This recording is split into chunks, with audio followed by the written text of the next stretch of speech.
चले बच्चों, तो केमिस्ट्री का लेक्चर है अपना आज 12th केमिस्ट्री। ये कंटिन्यूशन में है हमारा लेक्चर, चल रहा था पहले टॉपिक है।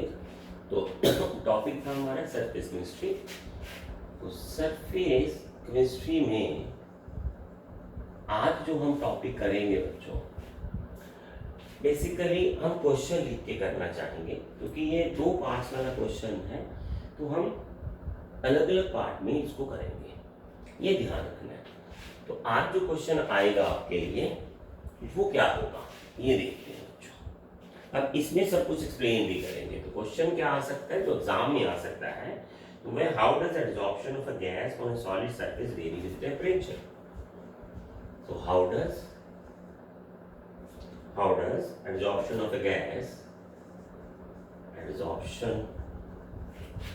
a gas varies with temperature on the surface of solid। तो ये है अपना आज वाला ये क्वेश्चन करेंगे। तो हमें ये पता करना है बच्चों कि जो इफेक्ट ऑफ टेम्परेचर है वो एब्जॉर्प्शन पे कैसे असर करता है। तो इसको समझने के लिए हम छोटा सा काम समझेंगे। देखो, टेम्परेचर का इफेक्ट तो हमें समझ लग चुका है, पहले भी कर लिया था, तो वहां थोड़ा ब्रीफ किया था, यहाँ थोड़ा डिटेल में करेंगे।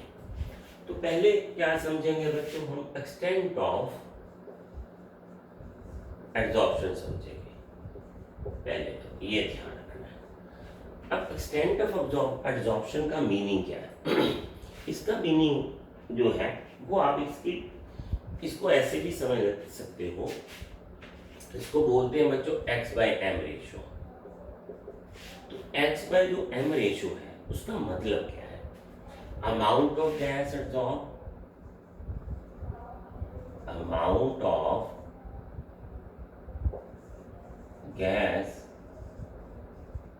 absorbed divided by mass of the adsorbent, mass of adsorbent। ये देखिए, मतलब जिसकी सरफेस पे हमने डिपॉजिट करने का सोचा है, एब्जॉर्प्शन करने का सोचा है, उसका मास और उसके ऊपर जो अमाउंट है वो कितनी एब्जॉर्ब होती है। अब आपको ये ध्यान से समझना पड़ेगा, x/m रेशियो होती है, एक्सटेंट ऑफ एब्जॉर्प्शन जो है वो होता क्या है। हम इसको डिफाइन ऐसे भी कर सकते हैं कि अमाउंट ऑफ गैस या अमाउंट ऑफ सब्सटेंस और गैस, चलो, absorbed per unit of absorbent. एक यूनिट में कितनी एब्जॉर्ब होती है। अब आपको यहाँ देखना ये पड़ेगा कि x/m रेशियो जो है वो ली क्यों गई है। देखिए, x/m रेशियो का लेने का कारण जो है वो इसीलिए है क्योंकि जो एब्जॉर्प्शन है वो सरफेस पे डिपेंड करती है, सरफेस एरिया पे भी डिपेंड है। अब आप ग्राफ बनाने लग गए, किसी ने कोई सरफेस एरिया ले लिया, किसी ने कोई सरफेस एरिया ले लिया, तो अगर सबने अलग अलग सरफेस एरिया ले लिया तो फिर ग्राफ एक यूनिकनेस में नहीं आएगा। अंडरस्टैंड कैसे होगा, how the graph is varying और ऑल दैट। तो हम एक टॉपिक लेंगे, extent of absorption x/m, amount of gas absorbed, mass of absorption, मतलब amount of gas absorbed per unit of absorption. एक यूनिट अगर एब्जॉर्प्शन का मास लोगे एब्जॉर्बेट का, जैसे ये है, अगर आपने 1 यूनिट सरफेस एरिया ले लिया, इसका 1 यूनिट सरफेस एरिया, और इस पे कितनी गैस एब्जॉर्ब होती है, उसी पे हम जो है ग्राफ प्लॉट करेंगे। वो तो कहीं भी हो, 1 यूनिट सरफेस एरिया तो आप कहाँ भी कहीं भी ले सकते हो। तो ये देखना है, how does absorption gas varies with temperature. इसका मतलब क्या है, देखिए ये ग्राफ्स हैं जिसके बारे में देखा जाएगा। अब हम डिफाइन करते हैं बच्चों एब्जॉर्प्शन, एक टर्म तो ये होगी, एक टर्म की एब्जॉर्प्शन आइसोबार्स, ये है, ये बहुत इंपॉर्टेंट बात है। अब ये क्या है, x/m is a graph, it is a graph between extent of adsorption versus, ठीक है, temperature at constant pressure. Constant pressure, आपको ये पता है कि प्रेशर के वेरी होने से भी कांस्टेंट प्रेशर के वेरी होने से भी एड्सॉर्प्शन वेरी होती है। तो हमें एड्सॉर्प्शन जो हमने आइसोबार्स बनानी है इसको बोलते, अब ये देखो तो कांस्टेंट प्रेशर पे बनाने, आप टेम्परेचर वेरी कर सकते हो, वर्सेस है, आप टेम्परेचर वेरी कीजिए और x/m की वेरिएशन देखिए कि एक यूनिट में अब कितनी एड्सॉर्प्शन हो रही है, उसकी वेरिएशन को हम एक ग्राफ में प्लॉट कर सकते हैं, वो कोई दिक्कत नहीं है, ठीक है। अब ये क्वेश्चन क्या है, how does the adsorption of a gas varies with temperature on the surface of gas, और एक्सप्लेन आइसोबार्स, और ये भी आ सकता है आइसोबार्स होते हैं, एड्सॉर्प्शन आइसोबार्स क्या होते हैं, ये ग्राफ्स होते हैं बच्चों, x/m versus temperature at a constant pressure. अब x/m क्या है, एक्सटेंट ऑफ एड्सॉर्प्शन, ये ध्यान रखना, क्लियर हुआ। तो अब ये हम ग्राफ प्लॉट करेंगे। अब ग्राफ भी तो दो तरह के आएंगे बच्चों, देखिए ग्राफ जो दो तरह के होंगे वो क्या होंगे, ये देखते हैं ध्यान से। देखिए ग्राफ में दो अलग अलग फैक्टर हैं, एक तो ग्राफ आएगा, सबसे पहले टॉपिक लेते हैं graphs of isobars of physical adsorption, isobars of physical adsorption. अब इस पे और केमिकल में जब ग्राफ प्लॉटिंग किएगी तो डिफरेंस आया, अब ये डिफरेंस क्या है तो वो हम देखेंगे, ठीक है। तो ये समझते हैं इसमें जो फिजिकल एड्सॉर्प्शन है, अब हमें पता है जो फिजिकल एड्सॉर्प्शन है बच्चों वो वंडर वाल फोर्सेस पे है। सो फिजिकल एड्सॉर्प्शन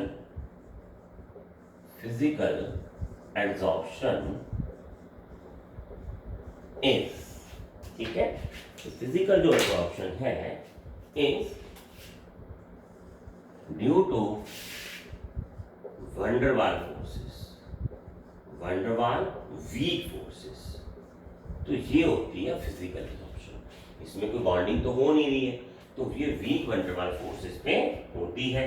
और जनरली जो है बच्चों, जनरली इट इज एक्सोथर्मिक, ये ध्यान रखना बच्चों। अब एक्सोथर्मिक क्या होती है, जनरली इट इज एक्सोथर्मिक, मतलब जब आप किसी की सरफेस में, अभी देखिए रिजोल्यूशन पहले बताता हूँ, आप सॉलिड जब किसी को किसी में चीज में आप रिजॉल्व करेंगे तो जनरली वो भी एक्सोथर्मिक है, तो हीट इवॉल्व होगी, इसमें भी हीट इवॉल्व होती है। फिजिकल एड्सॉर्प्शन को ये माना जाता है कि जनरली, वैसे भी एड्सॉर्प्शन जनरली एक्सोथर्मिक ही मानी जाती है, ठीक है। तो एक्सोथर्मिक है, ये ध्यान रखना है, दैट इज नेगेटिव। तो हीट ऑफ रिएक्शन जो है बच्चों नेगेटिव होता है। हीट ऑफ रिएक्शन मतलब वैसे तो रिएक्शन होगी, डेल्टा एच को enthalpy change in the reaction बोलते हैं। तो वो होती क्या है कि when gas get absorbed physically on a surface, तो वो हीट एवोल्यूशन करती है। अब ली चैटले प्रिंसिपल क्या कहता है, सो अकॉर्डिंग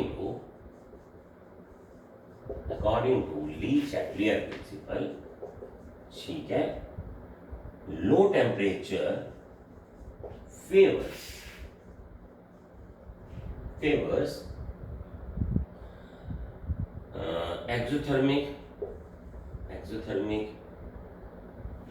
reactions, hence अब यहां क्या आएगा, इसमें क्या हम देखते हैं, so hence rate of adsorption or extent of adsorption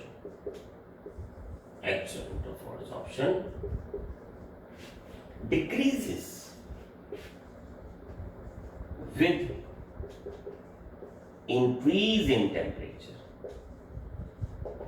तो इसका मतलब ये हुआ अगर आपका टेम्परेचर लो है तो आपका x/m रे जो ग्राफ है वो ज्यादा होगा, और जैसे जैसे आपका टेम्परेचर बढ़ेगा, ठीक है, ये मान लीजिए आपका टेम्परेचर है, इधर प्लॉट किया और इस जगह पे आपने x/m रेशो जो प्लॉट की है, तो आपका जो ग्राफ है वो ऐसे आएगा। ये है आपका फिजिकल एड्जॉर्प्शन का ग्राफ। ये ग्राफ किसका है? फिजिकल एड्जॉर्प्शन का। ध्यान रखना आपने, ये ग्राफ किसका है? फिजिकल एड्जॉर्प्शन का है।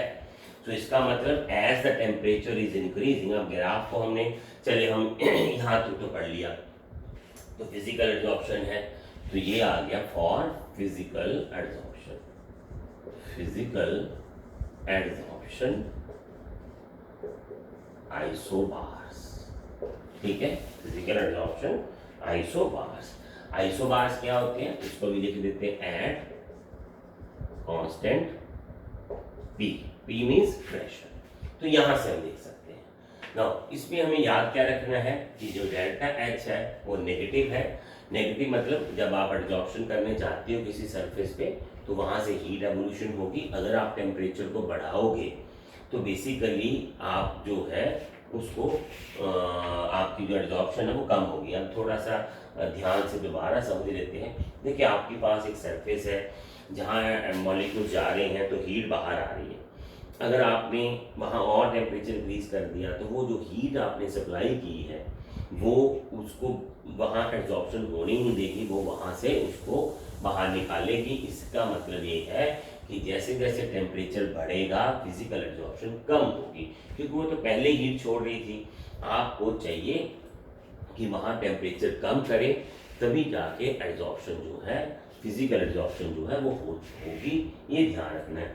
अब ये है बच्चों की, ये भी थोड़ा सा ध्यान रखना है कि जैसे ये दोनों पास आए, जैसे ये मॉलिक्यूल्स पास आए दोनों, ठीक है, हम जैसे मानते हैं फिजिकल में यही मानते हैं कि ये मॉलिक्यूल इधर आ रहा है और ये मॉलिक्यूल यहाँ आके थोड़ा इसके पास आके एड्जॉर्ब होता है, मतलब थोड़ा सा फोर्स ऑफ अट्रैक्शन आती है। अब फोर्स ऑफ अट्रैक्शन आने की वजह से कुछ हीट का पार्ट जो है बाहर छोड़ देता है, उसको नेगेटिव बोल देते हैं।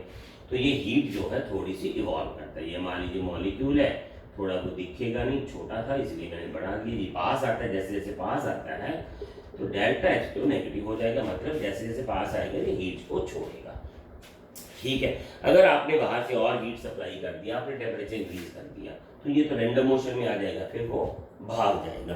तो हमें यहाँ लिखना पड़ेगा due to, this is because, ये रीजन लिखना पड़ेगा, this is because increase in temperature increases the random motions of molecules of gases, hence their absorption, ठीक है, hence now difficult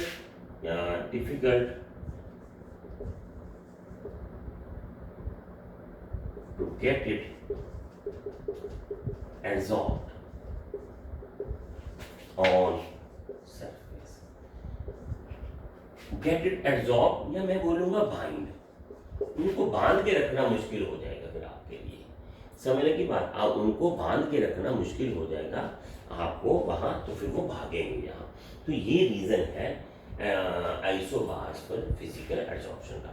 देखिए आपने उसके जो टेम्परेचर को इंक्रीज कर दिया वो तो, अब एक छोटी सी बात और अभी, कांस्टेंट टेम्परेचर। देखिए आपने टेम्परेचर रख रखा है कांस्टेंट, ये मान लीजिए आपकी जो सरफेस है ये पिस्टन है ऊपर, ये भी पिस्टन है और यहाँ से गैस है ये वाला। अब यहाँ आपने टेम्परेचर ऐसे रख दिया, प्रेशर तो पी कांस्टेंट कर दिया, यहाँ वो गैसेस है मॉलिक्यूल्स हैं, आपने ऊपर से टेम्परेचर इंक्रीज कर दिया। टेम्परेचर जब इंक्रीज होगा तो वो रैंडम मोशन बढ़ेगा तो वो पिस्टन को ऊपर को प्रेशर लगाएंगे, तो गैस जो है इस सरफेस से और दूर हो जाएगी। तो गैस अगर दूर हो जाएगी तो फिर वो सरफेस पे बाइंड नहीं होगी, चिपकेगी नहीं, जिसको हम एड्जॉर्प्शन बोलते हैं। वो पास नहीं आएगी, वो उसको अनबैलेंस फोर्सेस के पास नहीं आएगी तो एड्जॉर्प्शन नहीं होगी।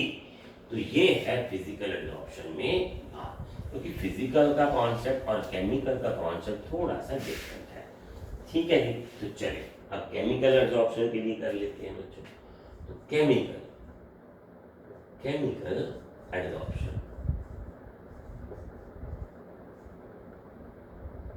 ठीक है, तो केमिकल एब्जॉर्प्शन में क्या होता है बच्चों? अब केमिकल एब्जॉर्प्शन जो है ना, ये होती कैसे? केमिकल एब्जॉर्प्शन का मतलब किया है कि this is due to bond formation between gas molecules and solid surface molecule. तो ये उनके दोनों में बीच में bond near equal to bond बनता है। अब बॉन्ड के लिए बच्चों दो चीजों को, जो बॉन्ड बनाने के लिए हमें कुछ थोड़ी बहुत एक्टिवेशन एनर्जी चाहिए होती है, so that they come closer, तो क्लोजर आ सके, पास आ सके। उनका जो हमने केमिकल काइनेटिक्स में पढ़ा था कि उनका जो कोलिजन है, जो उनका टकराना है, वो इफेक्टिव हो सके, उसके पास उतनी एनर्जी हो सके कि वो पास आ सके। ठीक है, hence they need initial activation energy,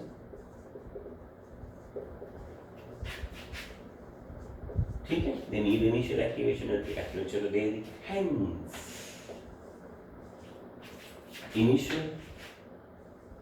initial reaction is endothermic। अब endothermic मतलब वो टेम्परेचर को अब्सॉर्ब करती है, hence by Lee-Chatellier principle,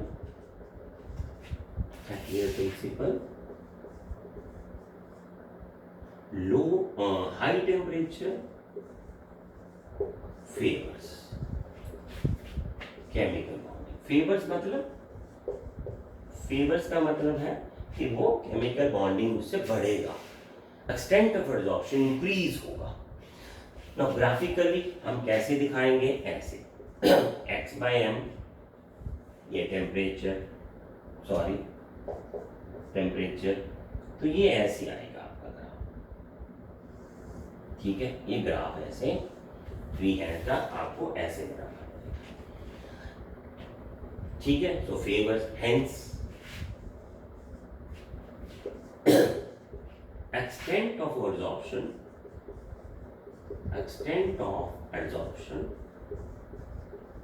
that is x by n, ये याद रखना है। extent of absorption means absorption per unit mass। extent of absorption increases with increase in temperature as shown by OA। तो OA क्या है? Temperature के साथ बढ़ता है। तो अब जितनी एब्जॉर्प्शन होनी है वो तो हो चुकी है, till adsorption completes,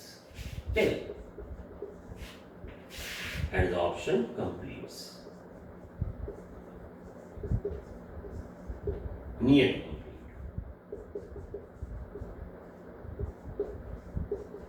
to complete। But उसके बाद क्या होता है बच्चों? ये ग्राफ डिक्लाइन में आ जाता है। क्यों? ये क्यों आ गया? इसका क्या मतलब है? A to B क्या है? Extent of absorption increase of temperature के साथ कम हो रही है। Now but graph line nearly complete, हम इसको ऐसे लिखेंगे। So further if temperature is increased, then x by m starts decreasing।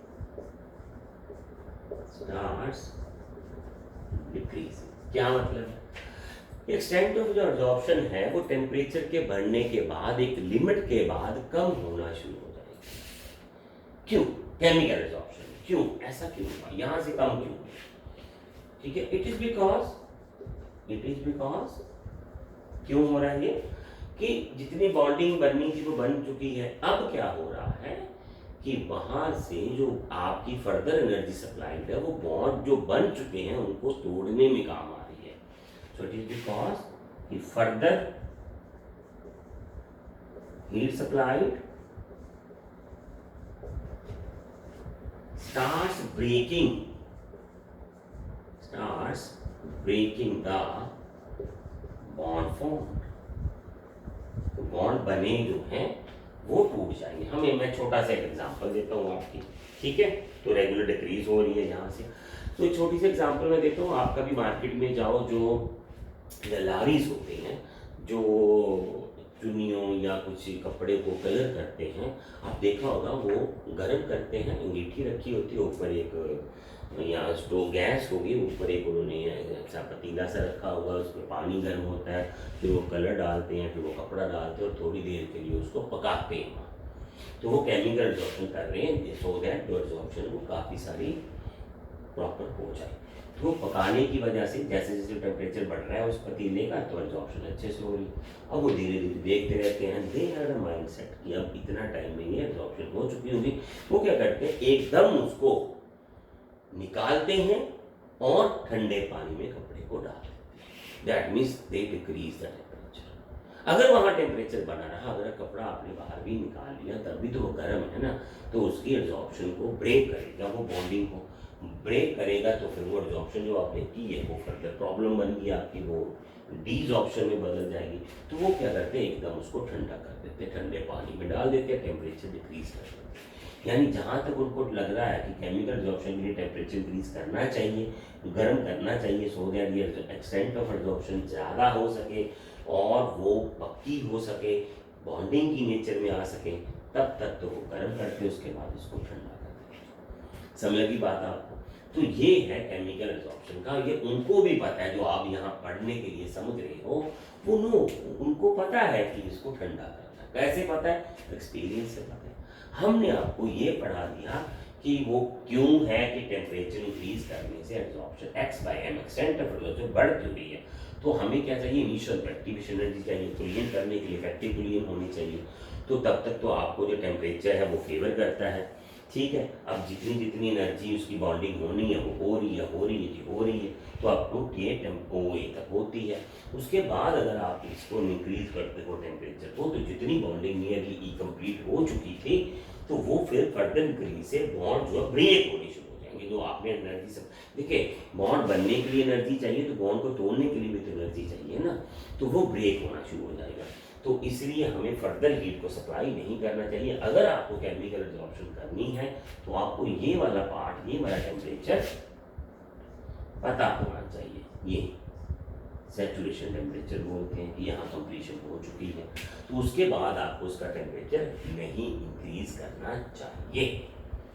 ये समझ लगी बात आपको? तो केमिकल एब्जॉर्प्शन जो है इनिशियली फेवर है, उसके बाद इसीलिए तो आप धूप में अगर कपड़े को सुखाते हैं, गर्मियों में बहुत ज़्यादा गर्मी है जैसे नॉर्दर्न इंडिया में तो बहुत टेम्परेचर होता है, तो कलर फेड्स हो जाती है। तो ये सब कुछ इसी की वजह से हो रहा है। देखिए उसको भी पता है, एक्सपीरियंस बंदे को भी, कब टेम्परेचर को हमने चुन्नी या कपड़े को निकाल के ठंडे पानी में डाल देना है, ठीक है जी। तो ये थे आपके लिए केमिकल और फिजिकल का। आगे करेंगे इफेक्ट ऑफ प्रेशर, और नेक्स्ट लेक्चर में देखेंगे। तब तक आप ये रिवाइज करें, ठीक है।